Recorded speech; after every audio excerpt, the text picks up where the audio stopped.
सबु देश रे अपराधी अछंती, सबु देश रे अपराध घटुछि।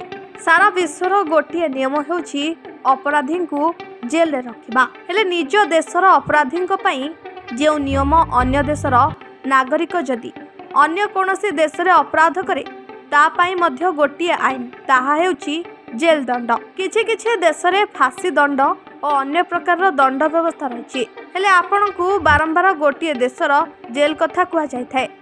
पाकिस्तान जेल रे एते भारतीय नागरिक रहिछंती।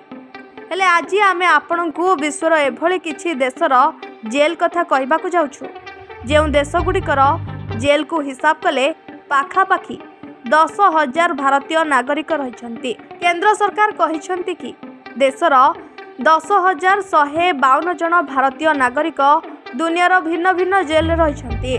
एहा मध्यरु विचाराधीन और दंड भोगुवा अपराधी रहिछंती। सरकार को हिसाब मुताबक सबुठारु अधिक भारतीय साउदी अरब देश रे रहिछंती। साउदी अरब जेल रे 2,633 जन भारतीय नागरिक रहिछंती। अमेरिका जेल रे 169 जन भारतीय नागरिक रहिछंती। सेपटे आम मन रे सबुठारु अधिक भारतीय नागरिक पाकिस्तान जेल रे थिबा कथा सब बेले आस्थाय।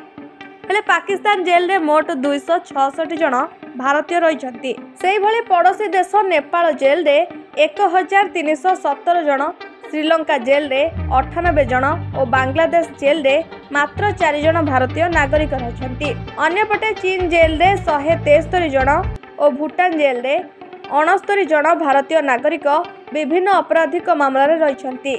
राज्यसभा तृणमूल कांग्रेस सांसद साकेत गोखेल प्रश्नर उत्तर देई विदेश राज्य मंत्री कीर्तिवर्धन सिंह एही रिपोर्ट प्रदान करछंती।